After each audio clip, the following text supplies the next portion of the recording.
Telangana CID కీలక నిర్ణయం తీసుకుంది. మహిళలు, చిన్నారులు ఇక నుంచి పోలీస్ స్టేషన్కు వెళ్లి ఫిర్యాదు చేసి దర్యాప్తు కోసం పదే పదే పిఎస్ల చుట్టూ తిరగాల్సిన అవసరం లేదు. ఎఫ్ఐఆర్ నమోదు కోసం పైరవీలు చేయాల్సిన అవసరం అంతకంటే లేదని తెలిపింది. ప్రత్యేకమైన కేసులో ఇంటి దగ్గర నుంచే ఫిర్యాదు చేసే వెసులుబాటుతో పాటు ఎఫ్ఐఆర్ నమోదు చేయనున్నారు అధికారులు.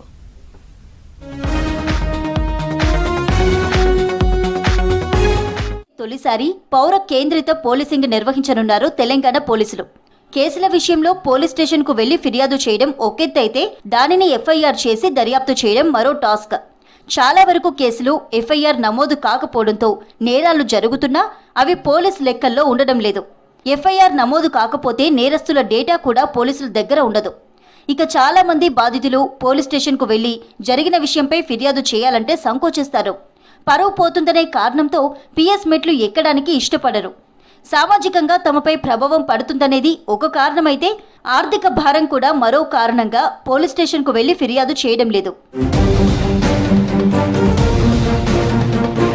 ఇలాంటి వాటికి చెక్ పెట్టాలని భావించిన తెలంగాణ పోలీసులు ఇంటి దగ్గరే ఫిర్యాదుతో పాటు ఎఫ్ఐఆర్ నమోదు చేసే విధంగా ప్రణాళికలు రూపొందించారు.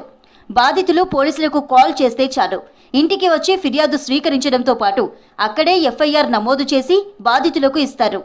అంతేకాకుండా కేసుకు సంబంధించిన సాక్ష్యాలు, ఇతర దర్యాప్తు ప్రాసెస్ మొత్తం సత్వరమే ప్రారంభమయ్యే విధంగా చర్యలు తీసుకుంటున్నారు పోలీసులు. తెలంగాణలో ఉన్న అన్ని పోలీస్ స్టేషన్ల పరిధిలో ఈ కొత్త నియమాలు సత్వరమే అమలయ్యే విధంగా ఆదేశాలు జారీ చేశారు అధికారులు. విక్టిమ్ ఇమ్మీడియట్లీ పోలీస్ స్టేషన్కి కాల్ చేసుకోవచ్చు, లేకపోతే డయల్ 100 ఆర్ డయల్ 112 చేసుకోవచ్చు.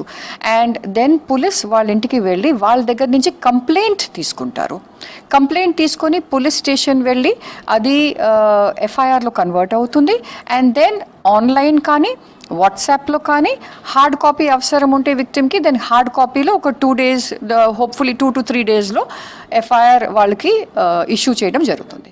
మహిళలు, చిన్నారుల కేసులతో పాటు పోక్సో చట్టాలపై నమోదైన కేసులు, ఎస్సీ ఎస్టీ అట్రాసిటీ కేసులు, ర్యాగింగ్ ఫిర్యాదులు, బాల్య వివాహాలకు సంబంధించిన ప్రత్యేకమైన కేసులకు ఈ నియమాలు వర్తిస్తున్నట్లు తెలిపారు అధికారులు.